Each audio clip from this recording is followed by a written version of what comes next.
listen up, because today I've got three massive stories you need to hear about Celtic. One's about a player Brendan Rodgers reckons is flying under the radar in training. Another's about a summer signing who's completely disappeared. And the last one, well, let's just say it involves Kelechi Iheanacho, and it's the one you can't miss. Stick with me right to the end. Massive thanks to you for helping us smash 1,000 subscribers. But that's just the start. With more than 2,000 views on every story, if you hit subscribe right now, we'll fly past 500 subscribers, all backing the Celtic.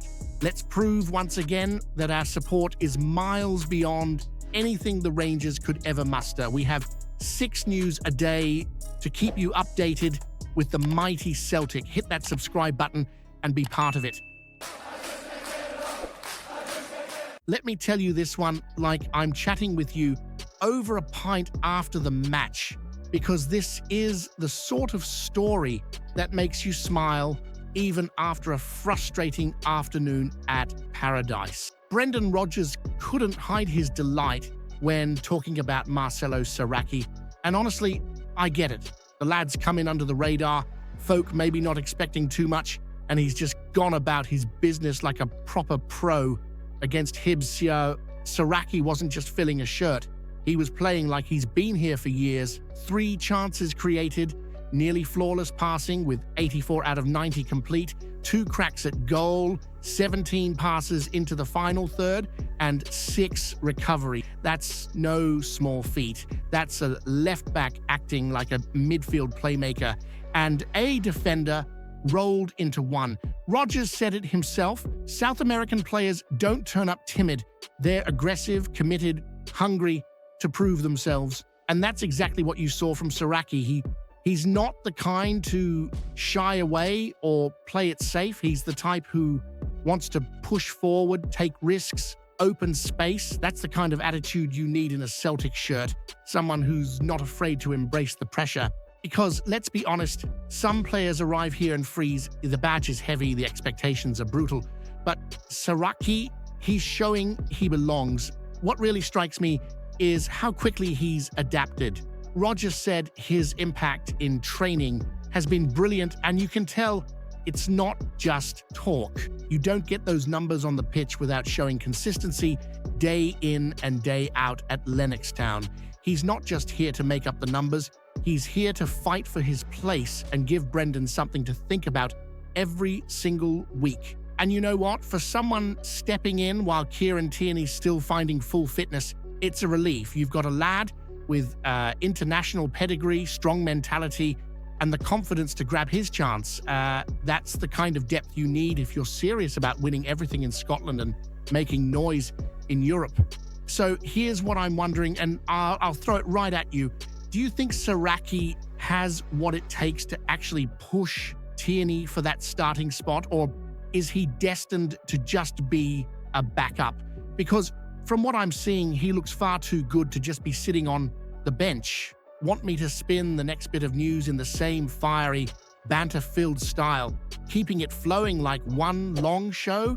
Hit that subscribe button. Lads, let's jay it lordy till we hit 1,500 mad Celtic dafts. Here's one for you, because this story's got all the makings of a proper Celtic mystery. You know, when you hear about a new signing coming in from Manchester City and you think, this lad could be a gem, maybe another bargain unearthed like we've managed before. Well, Simpson Pusey's arrival had that kind of vibe, but since then, he's vanished, gone, like a chip supper on Sucky Hall Street at 3 a.m. Blink and it's nowhere to be seen. Apart from sitting on the bench as an unused sub in the Champions League qualifiers against Kairat Almaty, he's not even had a sniff of the pitch. Not in the league, not in the cup, not even a late cameo. Hugh Keevans even joked he's disappeared off the face of the earth. The comparison with Rangers' Mikey Moore was priceless, by the way. One of their big hopes already lost in that circus at Ibrox. At least with us, it's not chaos, it's just the harsh reality of competition. And that's the thing, Brendan's not daft.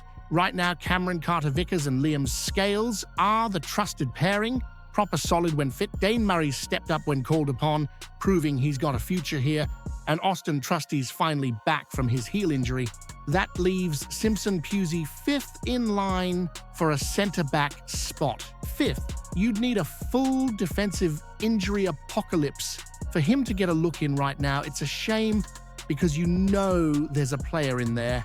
Manchester City don't hand out contracts to folk who can't kick a ball, but maybe the expectation was always too high. Brendan's hinted before that he'll get minutes, but it was never going to be early doors. The lad's young, raw, and maybe still adjusting to the sheer demand of pulling on a Celtic shirt.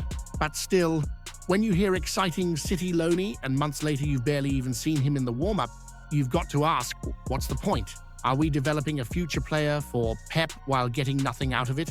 Or is this one going to actually come good for us down the road? So here's question for you. Do you honestly see Simpson Pusey breaking into this Celtic side this season? Or is he already a forgotten man before he's even kicked a ball in anger? Want me to keep rolling straight into the next headline so your video feels like one flowing report? Hit that subscribe button. Lads, let's jie it, Loldy, till we hit 1,500 mad Celtic daffs.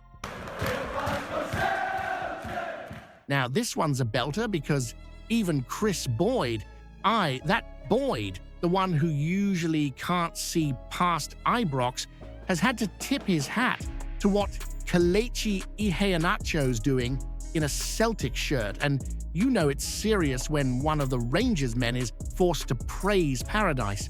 Against Red Star Belgrade, Iheanacho came off the bench and produced a finish that was pure class. The kind of goal that makes you stop and say, that's a striker who's played at the very top. A cut across his body, tight angle, controlled as you like, and yet folk don't realize how difficult that technique actually is. Boyd himself admitted it looked easy, but only because Iheanacho made it look easy. That's what top players do. Now, here's the part that really stings the Rangers supporting pundits. Boyd said if Celtic had actually paid £5 million for Iheanacho, people would be raving about what a coup it was. Instead, because he came in as a free agent, some folk tried to write him off as a barrel scraper.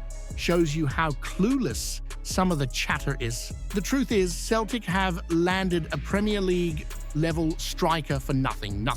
And that's the kind of business that makes the board at Ibrox cry into their bovril. Rodgers knows the lad well from Leicester, and you can already see the trust building. Boyd even said it himself. Give him a few weeks to get up to full sharpness and he'll be the starting number 9. No question. And at 28, about to turn 29, Iheanacho's right in that sweet spot for a striker. Strong, experienced, but still with years to bang in the goals. Think about it, 196 Premier League games, 42 goals, 27 assists. That's in the so-called best league in the world. If you can deliver numbers like that down south, imagine what you can do up here, playing in a team that actually dominates every match and creates chances for fun. And let's be honest, you know the Rangers backline will already be having sleepless nights, thinking about facing him. It's one thing trying to deal with Deason's pace or Kyogo's movement, but throw in a Premier League striker with the know-how of Iheanacho, and you're looking at nightmares in blue. So let me throw this one to you. Do you reckon Iheanacho could go on to be one of the best strikers we've seen at Celtic in the last decade? Or is it too early to put him up there with the likes of Dembele and Hooper? Hit that subscribe button.